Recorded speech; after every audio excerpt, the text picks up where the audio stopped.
Good morning, and welcome to episode 192 of Getting Rich. I'm your host, Rich Checkan, president of Asset Strategies International, and today is Wednesday, September 18th, 2024. Well, today is Fed Decision Day. The Federal Open Market Committee meets for the second straight day. They started yesterday, they'll conclude today, and by the end of today, they will have decided as to whether or not they're going to cut interest rates. They can leave them alone, they can raise them, but the by and far consensus is that they are going to cut interest rates either 1/2 or 1/4 of 1%. Many folks believe that the Fed is behind the power curve here and should have already started cutting.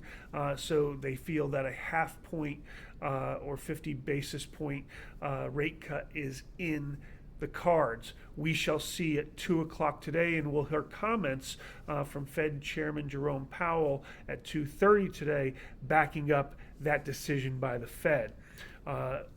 Bottom line is the thought process here is that inflation right now is less of a concern. It has moderated. Granted, it has not reached the Fed's 2% goal, but it's close enough. And the real concern now is the labor market after the misreporting of 818,000 jobs that actually weren't there and unemployment ticking higher. A lot of people believe that the labor market is the bigger concern out of the Fed's dual mandate of stable pricing and a stable labor market. Let's take a look at the numbers as we approach the Fed's decision here today. Gold is up 2.1% from this time last week.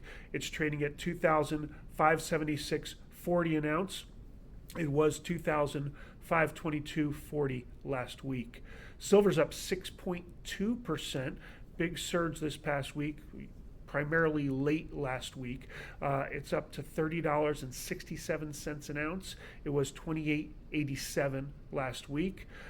Platinum is up $40 to $9.87 an ounce, 4.2% increase over last week. It was $9.47 last week, Wednesday. And palladium's the big winner, up 11.9% in 1 week. It's at $1,132 an ounce. It was $9.97 last week. With silver outperforming gold, you would expect it takes less ounces of gold to buy less ounces of silver to buy an ounce of gold. So the gold-silver ratio stands at 84 this week. It was at 87.37 last week. And the dollar is holding steady after a 5% drop in the few weeks prior. It was 101.43 last week. It's at 100.76 on the index, just a slight tick down. So you've heard me say this before. I'm going to say it again. I know everybody's wrapped up about interest rate cuts and the Fed solving the problems of inflation, etc. You got to understand that Jerome Powell and the Fed cannot solve inflation with interest rate cuts or increases. It is not possible. Basically, the problem with inflation is Congress. They spend too much money. They spend more than we take in. And neither candidate in this upcoming election has a proposal that is going to balance the budget. And therefore, Congress has no will to balance a budget. The candidates for president have no plan to balance the budget. Therefore, the budget will not be balanced. As a result, we're going to spend more money than we take in. We will print money, if you will, electronically to go ahead and fill that gap. And an increase in the money supply is, in fact, inflation. It is what leads to higher prices because we have more dollars chasing a finite number of goods and services.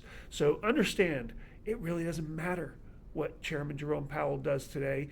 The dollar is going to weaken, inflation will increase, prices will increase, gold will increase in value Make no mistake about it. We're going to talk about this and a whole bunch of things that affect your money and your portfolio next week, Wednesday. This is 7 p.m. Eastern Time, Wednesday the 25th. Adrian Day and I will be hosting Nomi Prinz of Global Prinsights, a fantastic lady with incredible insights. You do not want to miss this webinar, 7 p.m. September 25th. You can go ahead and sign up if you haven't already. I encourage you to do so and tell your friends. It's worth attending. As always, we want you to go ahead and sign up to receive our YouTube channel videos. Like us, send us your comments and questions so I can address them here on the air. Follow us on our social media. Follow us on our twice weekly Always Something Interesting alerts and our once monthly information line newsletter. But in the end, don't ever forget that getting rich starts with keeping what's yours.